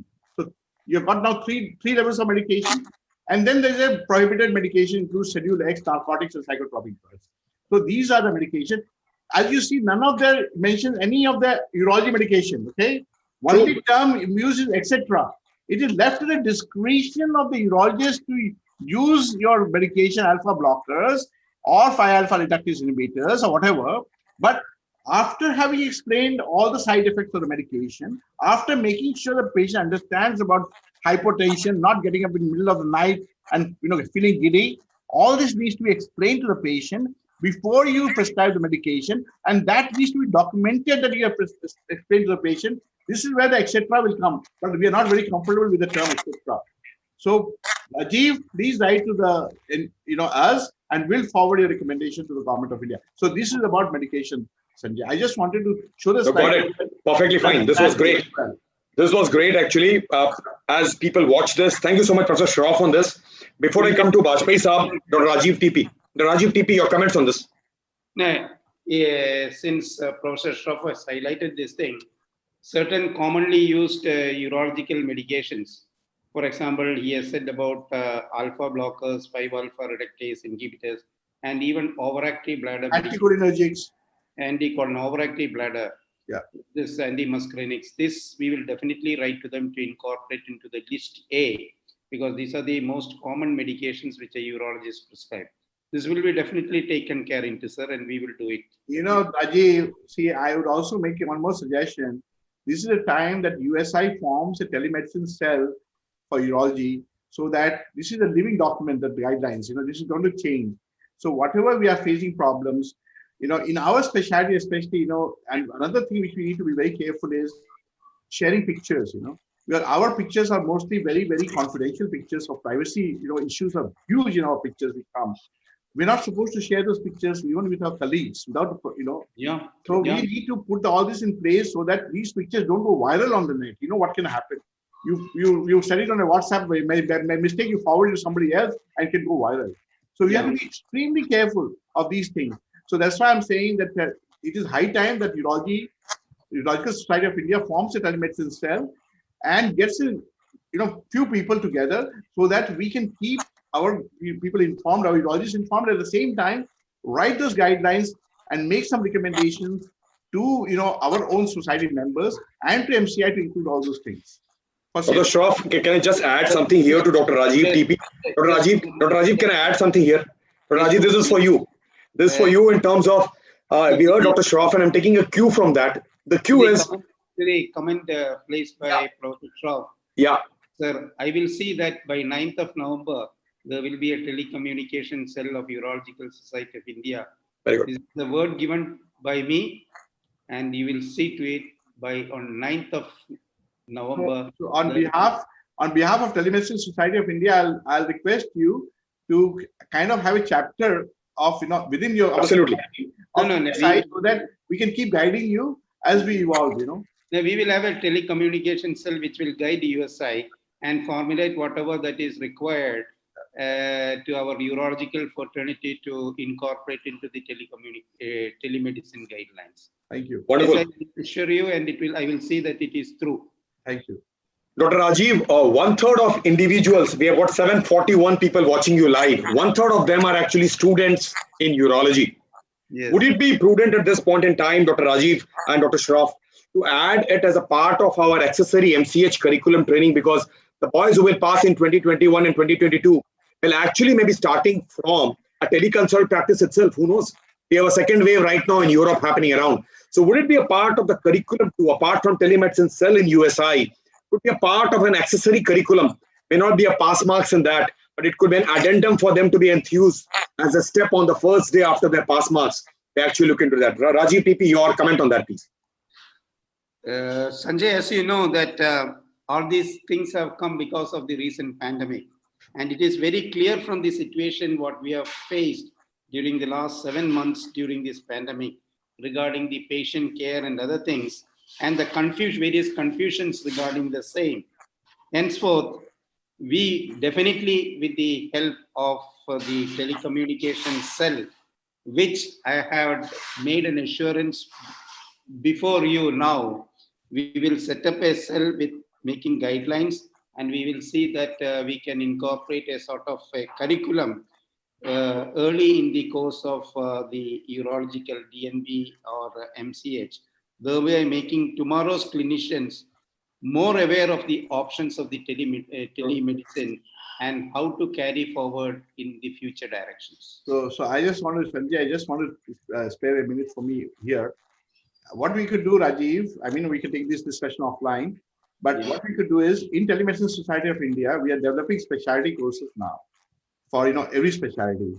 So what we're doing is we are giving a basics of telemedicine, this course of what the guidelines says, and then we are adding a 45 minutes module just for the specialty, whether it's diabetes or cardiology or urology. So as a society, we will write to you from TSI to Urology Society that we will develop a course along with USI, which you can use and give it to your students and to the urologists so that they can practice safe telemedicine. Because even the MCI course which comes, will be very specific and a very broad course. It will not apply necessarily to urology alone. It will be very broad, and there will be still elements of doubt. So what we are suggesting is every specialty should develop one module special for the specialty, which makes sense, and develop that as a curriculum, along with the basic course, of the MCI. I really agree with this, because since I am handling with the Urological Society of India only, Yes. I will take the lead of Urological Society of India and see that the cell is formed. Yes. And as long as I am there, I will be after the cell to formulate something and incorporate for our urology trainees as a thing to go forward with the thing, so that other societies also can take something from the Urological Society. Absolutely. That's right. That's right, Dr. Rajiv TP, leading from the front.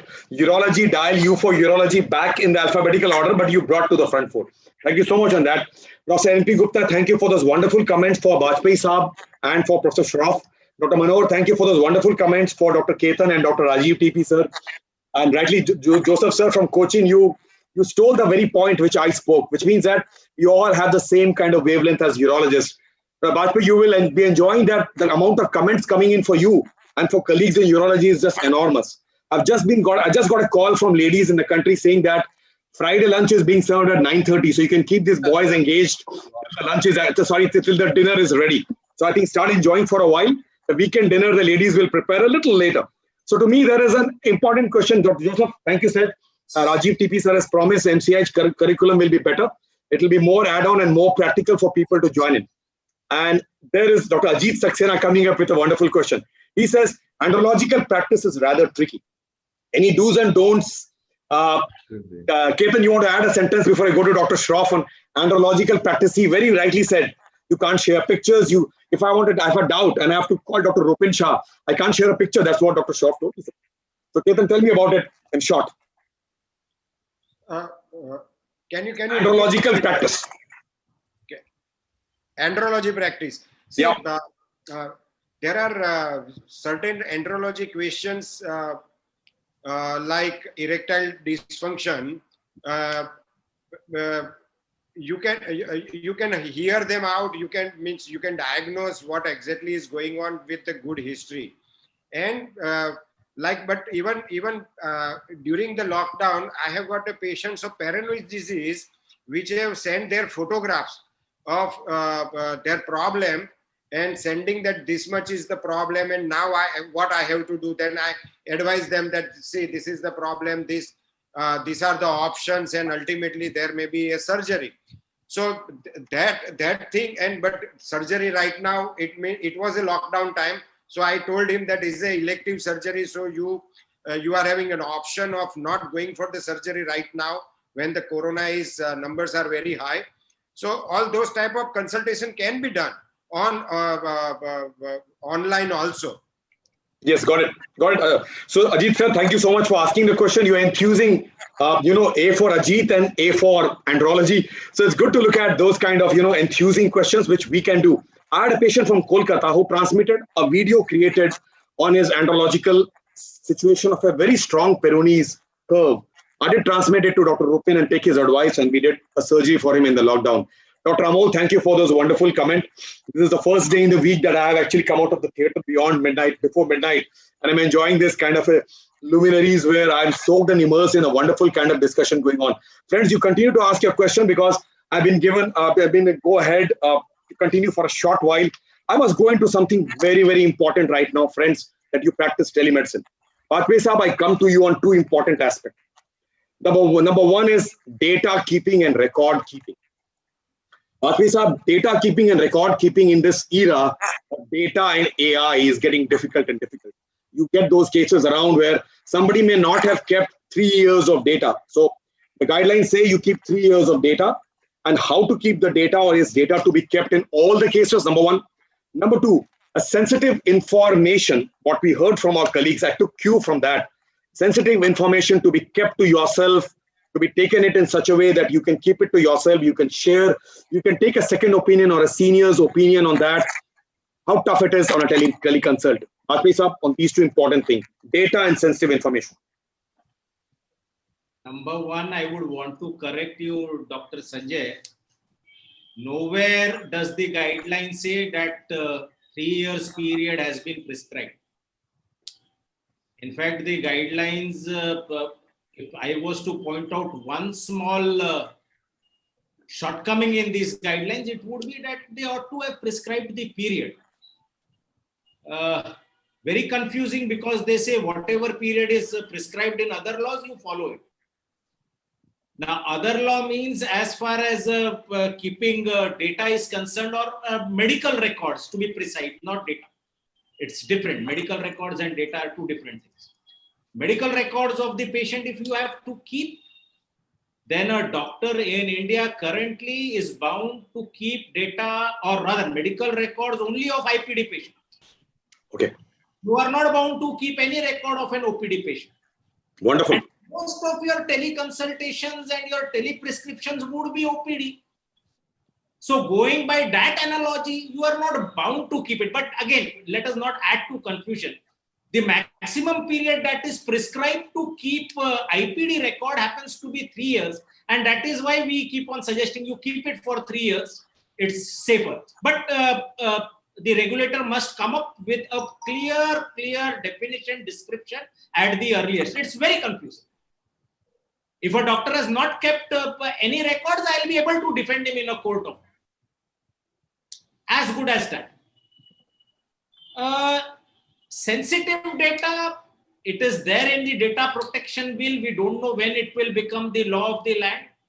Until then, why should we comment on that? Because now it is with the parliament. The parliament may amend certain provision, may add certain provisions. But yes, world over, patient information is considered as SPDI, sensitive patient data and information. So fair, you have to be very cautious how you collect it, how you store it, how you share it, how you destroy it. So it's a very, on data, yes, some protection has been given to doctors in these guidelines. And the protection is if there has been a data breach of confidentiality. And if it has happened because of some extraneous circumstances, either the platform has leaked it or some other person has to be blamed, then at least the doctor will not be blamed. This much the guideline says. But in the next breath, the guideline says that while choosing services Be careful. for your telemedicine consultation, you have to do due diligence. You have to be careful. So whether you are taking a cloud service, whether you are taking an app, whether you are taking a telemedicine platform, at least you should ask some preliminary question. By what about data protection? Let me know. So, Sanjay, I just want to add this to what he said. Very rightly for 3 years. For medical legal case, 10 years. Remember that. If there is medical legal. As far as Dr. Saxena's question is concerned for andrology, I would be very worried in using an app, because what happens with the app is they store everything. And if there is a leakage, I wouldn't want my patient to suffer. I would rather bet on doing it on my telephone, even on WhatsApp is allowed, and deleting those chats or deleting those videos or whatever. So I would keep it very, very close to my chest when I do such consultation. And I would not depend on a third party for this at all, to be honest. Yeah. So that is what my advice to Dr. Saxena would be. That andrology is going to be very tricky, because if there is any leakage, because we get such sensitive kind of pictures coming from our patients, and the guidelines actually say that you should not be sharing those pictures. So be very careful, keep it close to your chest, and don't use any of those apps. Use something which you have faith on.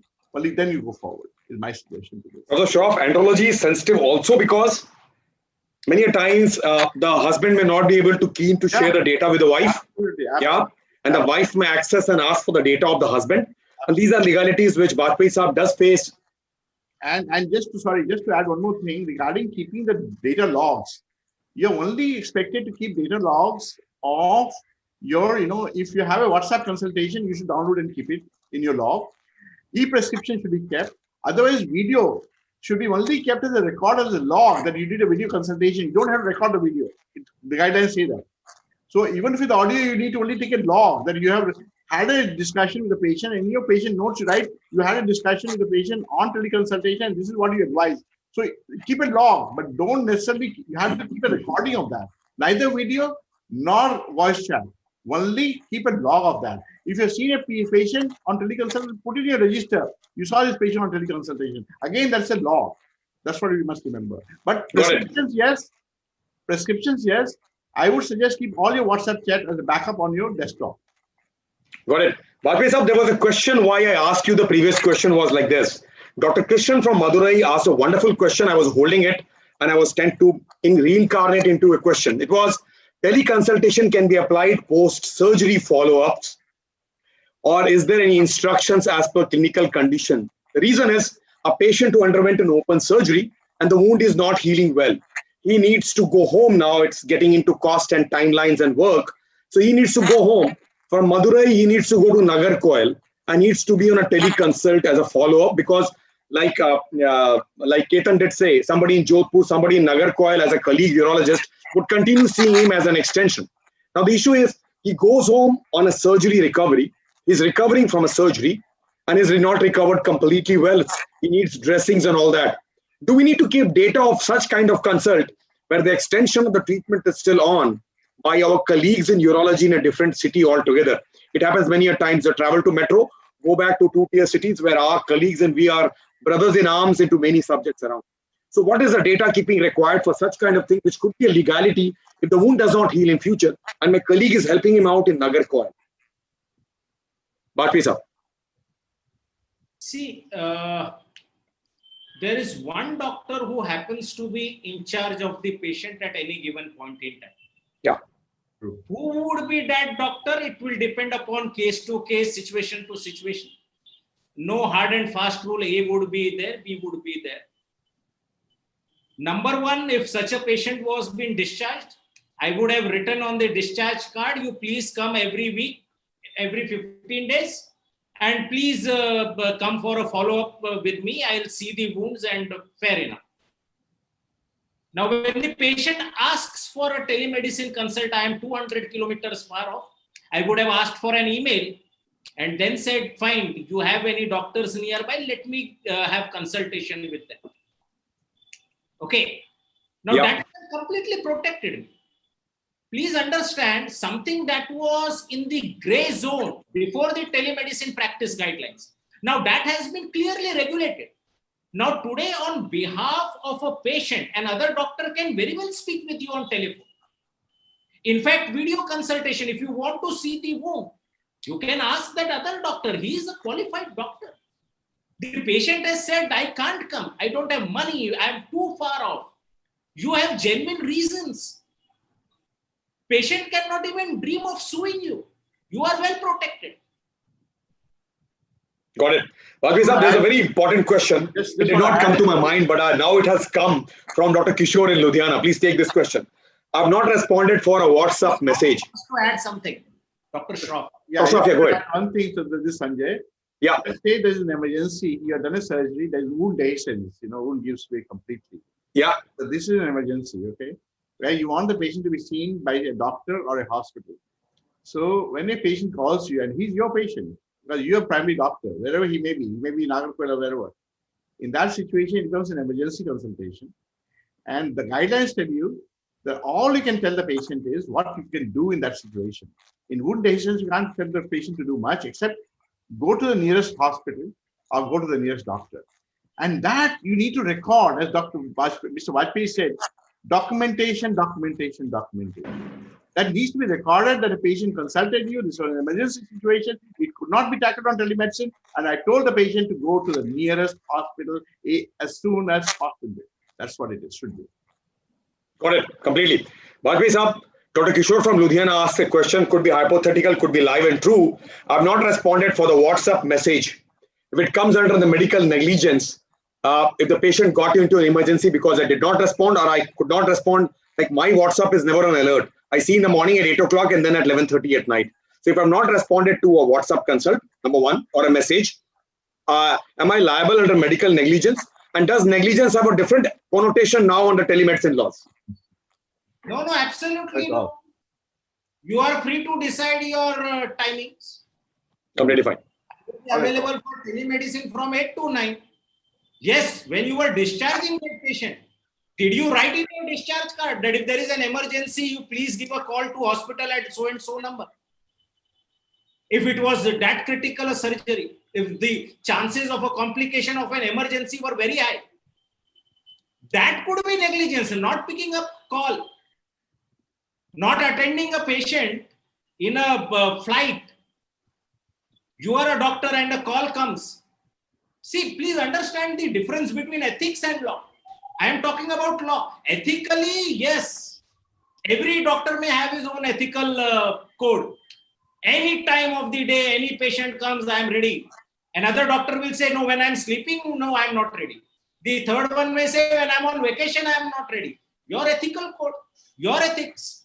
But law says when you are there in your chambers, when you are there in your times, you have told the patient, I'll be available from 8 to 9. Fair enough. You have to be there. Otherwise, you need not bother about all these things. Got it. And Now, Dr. Sanjay has given us a very good idea also. Have a second number, put it off. Khatam ho gayi baat. got it. Wonderful. So wonderful, actually. I'm getting soaked. So we have got some questions around while we're looking at all this. Bajpayee Saab, is there any exclusion criteria right now in the telemedicine laws? For example, the software development and software changing, the hardwares, or something like I have become from an open surgeon to a robotic surgeon. Has something come in these kind of stuff? Robotics, hardware, software changes, you are liable on all that kind of thing. Are there any criteria on these? Yes, absolutely. See, please understand, Medical Council of India, or rather the Board of Governors of the Medical Council of India had made these laws. Any statutory body which makes law, it has a, it has to make law only on those subjects where it is empowered to make law. MCI could not have made laws for those telemedicine platforms. Probably the IT department of Government of India or some home department, any other department could have made. What they have done is that they have excluded certain aspects. Quite rightly said, software, hardware, telemedicine platforms. In fact, I can go to the extent of saying there is one clause where they say if the telemedicine platform has not checked the credentials of the doctor, and if the doctor is unqualified, we will blacklist. They don't have an authority. They can't do that.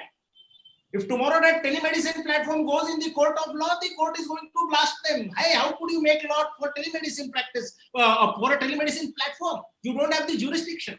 So they have excluded it. Robotic surgery, quite rightly, they have excluded it. So for these, it does not mean it has become illegal. Number one, you can do robotic surgery. What is the problem is now you will be regulated by a catina of laws. 10, 20, 30, 40, God knows how many laws will be applicable. Tomorrow when a case reaches the court of law, your lawyers will apply those laws to come to a conclusion whether you were right or wrong. Similarly, patient or doctor, if either of them is not in India, these guidelines say we are not applicable. It does not mean you can't consult a patient who has gone out. But yes, if you have foreign patients, if you are not in country, you are somewhere outside, you will be governed by probably some international laws. Risk is all yours. It is not illegal. The only thing is it has not been regulated under these guidelines, probably because MCI did not have the jurisdiction to regulate as good as. Great, good one. Professor Shroff. Just to add one point, so well said by Mr. Bajpayee. Yeah. You know, the guidelines, the framework doesn't cover this. It doesn't mean you can't do it. But under this framework, you know, it doesn't cover it at all. So these are the exclusions. And the last exclusion is research. You're not allowed to use these guidelines for research. You can still do research and do tele-education or research, whatever you want to do. But this framework doesn't allow for research also. Got it. Sorry. Ketan, can I come to you? A wonderful question from Vivek in Indore. Have a listen to this. There's a patient who pays for one teleconsult, and you do a consult and complete it. Then what happens is the patient does not come in a teleconsultation mode of a video, but what he does is he gets into multiple chat modes with you at your offline, online vacation, and all those things around. You wanted to charge him for that. He kept on changing medication dosage, self-medication, forgetting it, coming at odd times, Saturday evening, Sunday morning. So multiple chats, multiple calls, multiple teleconsults, and he paid the fees only once. Remember that? And you are serving, you are applying a service to it. Ketan, your take on this? And then I'll come to Dr. Rajiv TP on this too.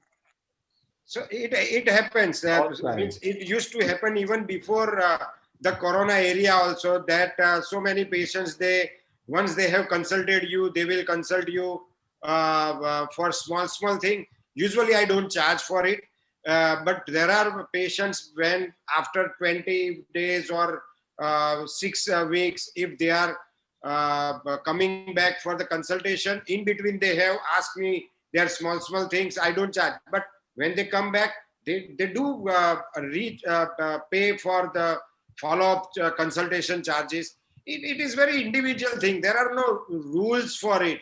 Basically, it depends on, like patient is having some problem with the medicine. Are you going to charge for it? Even if he comes to your hospital, you are not going to charge for it. You have given a medicine and patient is having gastritis or some unknown problems. Then either, so for those small things, you usually do not charge, previously also. And right now also, you should not charge. Thanks, Ketan.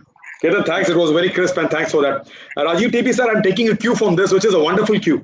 Please help us out in understanding that how is Urology Society of India, like the IMA bodies and the MCI bodies, looking at supporting or maybe ensuring legal protection to our colleagues under the framework of telemedicine practice guidelines? Are you creating a telemedicine cell? Are you going to take it forward? Is there a way we will handhold and also look at the legalities, ensuring, because we've got a very strong supporter today who's loved by legal community and medical community, who's power of this impanel panel. How do we take it forward, Rajiv TP, sir? You can unmute yourself and give us a little lead on that. Sanjay, yeah, USA is a big body. It is a legal body registered under the Societies Act with the Bombay Charity Commissioner. And we have a lot of members who are practicing in the field of urology.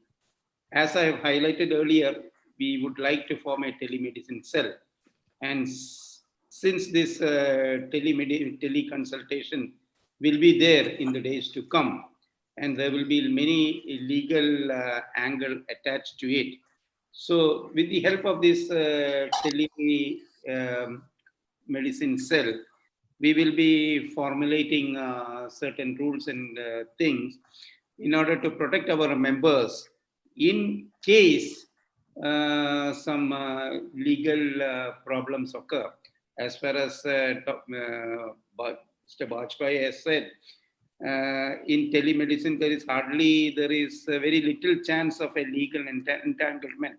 But we don't know what is going to happen in future. So we will definitely have a full-fledged telemedicine cell who will look into this. And we also have a legal cell to it. Both work in tandem and help to support our members who may, for a rare phase, come into this legal entanglement. Definitely we will look into it, since we are a large body and this tele-consultation will be there in future. And there are certain people who may drag our members into some legal problems. So our telemedicine cell and the legal cell will work together to find out ways and means how to protect our members. Thank you so much, sir. So we are running there. I'm holding you back, but because you have soaked us in the immersion of a new concept, many young colleagues have posted comments. And before I close, I will ask each of you to give your entire aspect of coming on board together. But I will take the last few questions before I tell you the final numbers of people actually there. I'm sitting between you and dinner, but it is so important that each of you came in as 4 important panelists representing different aspects today, number 1. Number 2, each of you brought us those important points which actually the live audience did ask questions around, and I think it will only snowball into more understanding. We all will go back and read the telemedicine laws better. We'll also get into the certificate course, which is handholding and strengthening and empowering us, Professor Shroff. You all will like to enroll and probably learn a little bit. while other courses do come in practice, because we need to know ourselves very well. I will take this question from your friend, Professor Shroff. Dr. Vasudevan from Kerala tells, does a teleconsult give rights to emergency support services? No, it doesn't give rights to emergency support services within the framework, as I said again and again.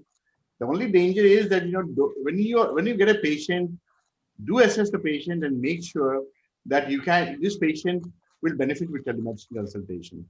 That discretion you must take, and don't do anything which is uncomfortable for you, especially when you first start.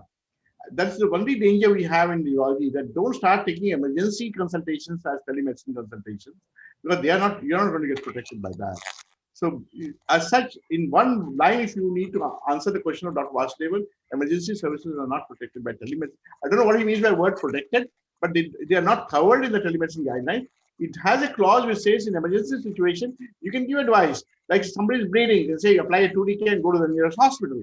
So those sensible things can be done, but not protection as such. I don't know what he means by protection as such, but no, emergency situation, avoid it. Professor Shroff, Dr. Abhijit from Pune has asked a question I need to pass on to you. In telemedicine, there are technical applications which capture patient vitals, which can be accessed by the doctor remotely. Can a doctor consider these details along with telephonic discussion from patients for diagnosis and further treatment?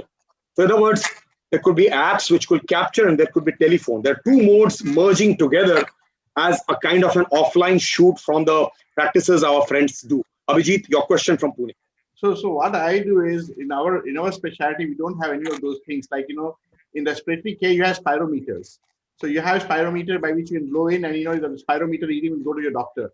Then you have the ECG, which can be transmitted, by telephone. Now you have these phones on which ECG can be transmitted.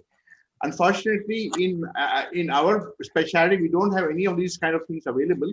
But what I do is normally, if a patient has a previous uroflow, I ask the patient to send the uroflow picture and assess that, as such. So when he says telephone consultation, I would be more comfortable with a video consultation of a patient. When you ask for a video consultation, and then you can, speak to the patient and be comfortable. As far as, extension apps are concerned, like thermometer, ECG, spirometer, as yet we don't have anything in urology as such. Great. The best time to sow a tree was 20 years ago when I joined you in 2000. The second best time is to sow a seed now. That means get into telemedicine now. Probably you will require it as a student when you pass out in 2021 as a urology student and become a fraternity and probably a colleague to all of us, number one. Number two, I respect all those seniors and heads of departments who have joined in from the length and breadth of the country. Look at the luminaries in terms of a practical practitioner like Dr. Ketan Shuklas and all Ketans who actually form the 5,000 group of Urology Society of India. I had the lead and the game changer for 2020 called Dr. Rajiv TP, the Secretary of the Urology Society of India, raising the academic bar to the highest possible level. I had Professor Shroff, who pioneered the very important thought process by slides, which I kept seeing in 2000, 2001. It feels good today when you smiled at Ketan and said that this is what I had envisioned 20 years ago. So I said that tree was actually sown by you. And Dr. Bajpayee, who has been known for his wonderful commanding respect on both the legal and medical fraternity. Dr. Bajpayee Sahab, you actually take a lot of good wishes and thanks for explaining in very layman's language on the issues that I could not have completed completely. I will come to a close by wrapping up my last sentences, but I will give this chance for all the luminaries to actually give their ideas on the last closing comments. Let you open your comments. Ketan, your brief comments on the program. I thank IPCA Life Sciences. You also will, that we all came together and our colleagues, our students, our teachers and our heads of departments proudly watched a show that was created so well by IPCA. Your final comments on your practice. We have got 842 people watching you live in the country. The final comments are that, see, telemedicine is here going to stay. It's a good supplement. It is not going to be it is not going to completely replace our offline consultation practices, but it is a good supplement. There needs to be regulation and training programs, and the regulation is also going to be required. When we use it wisely, we should also know what are the limitations of the teleconsultations. We cannot apply it everywhere. And also, we should try to prevent the commercialization of the telemedicines, like people are coming out with the apps and so many doctors joining those type of consultation programs, professional consultation programs. We should be able to avoid those things also, and use this telemedicine as a tool to give a better services to our patients. Thank you. Thanks, Ketan. Rajiv TP sir, your closing comments. Thank you for being there for 2 long hours with me and the entire team and the entire country of urologists watching you as 842 watch you live. Could you leave your closing comments on wonderful, not promises, but the upkeeps that you have done to lift us to such levels around? Telemedicine in India was something which was not thought of a year or two later. But now, with the blessings of corona pandemic, it has come in. Government has been forced to bringing telemedicine guidelines, and it is a boom to all of you, because this teleconsultation is there to stay. It has got a lot of advantages and limitations, but we as a practicing medical fraternity should be very tactful in handling it. We should utilize it in an appropriate manner. That, as Ketan has said, we should be wise in utilizing it. We should have limitations for using. And the one very important thing is that there should not be commercialization of this teleconsultation, because what I foresee in the future is that there will be a big marketing on this telecommunication, and the people will try to commercialize it. Then the glamour of telemedicine will go on. Telemedicine is a thing which should be used for an immediate purpose, wherein a patient from a distance cannot come to a doctor at the same moment. At the same time, a doctor can give his opinion for the time being and tide over the crisis and call him later. And this has got its own advantages. For example, as Dr. Shroff has said, in an emergency, somebody has said in an emergency, you can give the emergency prescription, but patient has to come on. So it should be used wisely. One should know the limitations of it. One should avoid commercialization of it. But whatever said and done, this is there to stay, and one should use it in a very appropriate manner. Thank you, Rajiv TV, sir. We heard from the legal luminary who actually brought it extraordinary ability to bring it absolutely threadbare on what telemedicine consult means and what the law is in black and white. He did consider the factors before you do a telemedicine, which is about the context of telemedicine, identity disclosures, the mode of communication that you and I will choose, looking at the consent, very important, which could be an implicit consent, an explicit consent, the type of consultation that you and I will choose. And we have our own ability on that, evaluate a patient and do a patient management. Mahendra Bajpayee Sahab, you have been known to be a very strong and forceful argumentation in favor of all of us all the time. Today that you laid the subject so threadbare, can we hear your closing comments as the country watches you live? Dr. Pandey, number one, I am not a doctor, I am a poor advocate. Yeah, go ahead. You're a doctor of your subject. To me as a doctor. Okay. Number two, I distinctly remember I was unable to drive my car or drive a car in my driving school. And my instructor told me one day, "Arey bhai, you have brake na? If you are in trouble, just push the brake, stop, finish. Nothing will happen. The ones who are on the right lane, they will go away." And that gave me immense confidence. Same thing is applicable here. Dear doctor friends, please resort to telemedicine. Come on that. Any point of time, law has given you that liberty. Stop. You are not comfortable, stop. But this is a gift of technology, modern technology. Use it for your benefit, for the benefit of the patient. And not only in this pandemic, even after that.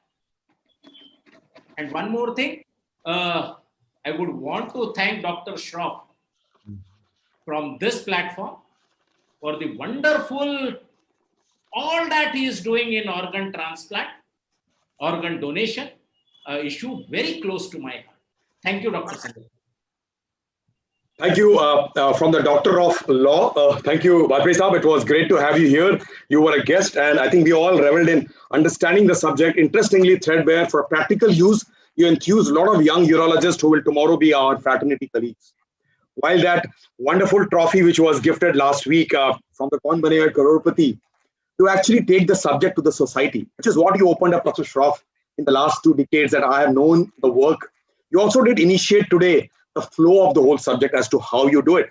Initiating, identifying, taking the consent issue, looking at the information exchange, and those important sensitive data and information, patient evaluation, patient management, emergency services, down to the way to Dr. Vasudevan in Kerala. I salute you for having been here today and helped us out in this important drive today. Professor Shroff, your final comments today before we close the program. Thank you, Sanjay. And Bajpai ji, thank you so much for the support you have given us on organ donation and transplantation, because I must say to all the audience that Bajpai ji has organized many sessions where we have worked together towards the law, what changes are required in the law as we go forward. So Bajpai ji, always a pleasure to have you on any panel and always a pleasure to interact with you. In my closing comments, I would only say that we are in the new normal, and this new normal, telemedicine is here to stay. On 15th of August, Prime Minister Narendra Modi ji talked about the health ID card, just like your Aadhaar card, which is going to have all the information captured in that. The Ayushman Bharat is here to stay. We have such a 600,000 villages in this country, which are not kind of connected to the cities. There are so telemedicine as a specialty, as a subject, is going to be here to stay. My only request to all my colleagues is practice safe telemedicine, practice ethical telemedicine. As Rajiv said, don't make it too commercial, because we must talk about affordable healthcare in India. And telemedicine gives us an opportunity for the affordable universal healthcare, which is a dream for our country, for so long. We've been talking about this universal healthcare forever. Universal healthcare in 2000, universal healthcare in 2010, universal healthcare in 2020. Telemedicine as a technology is going to make it happen. So affordable healthcare in India, we are fantastic. We are actually a jugaad country because we can do amazing things with very little resources. 33 years back, I always say this, our first communication satellite was loaded on a bullock cart. And today, we have, 33 years later, the Mangalayan, the cost of the Mangalayan, was less than a cost of 1 kilometer of auto rickshaw ride, less than 7 rupees a kilometer was the cost. So in India, we can do amazing things with very little resources. So we have an opportunity to change the whole healthcare ecosystem, not only of India, but many developing countries in the world. America is not going to do, USA is not going to do, Europe is not going to do, we can do it as a country. So we had an opportunity with this technology.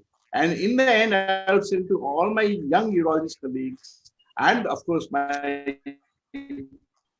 friends and my senior colleagues as well, if you please familiar with the guidelines, take a course with Telemedicine Society of India. We offer a course, 2 hours of lectures just like this, and interaction, and 2 hours of study material we give along with the test.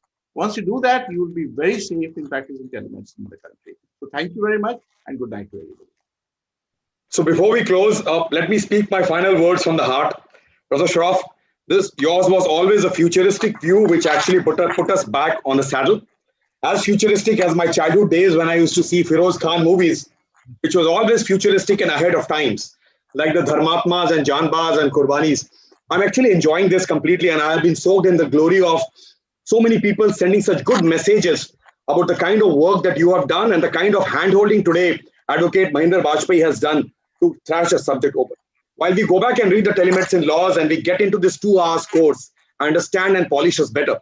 Ketan Shukla actually was the epitome of practicing it both online, offline, bringing us together. So we had all examples. I think we had got wonderful kind of leads today.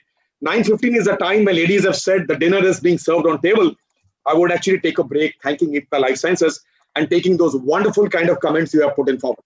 This always happens to be possibly the first urological telemedicine program, and many will usher in due course of time. IPCA, thank you for creating a platform. thank you for spreading it worldwide, because the kind of questions which came, and many of them which I could not have taken in the framework of time. I thank luminaries, 4 of them as giants here, and many teachers, colleagues, friends, and urologists in making who have taken this challenge to come on a Friday evening. Have a great weekend. Have a great show. Continue discussing with all of them. We bring it to a close. IPCA, thank you so much, Professor Shroff, Ketan Shukla Saab, Rajiv TP Saab, and Mahinder Vajpayee Saab. Thank you again. We bring it to a close. Good day and good evening. Sanjay. Thank you, sir. Thanks. Thank you. Thank you, everybody. Very much. Thank you. We can leave now. Bye-bye.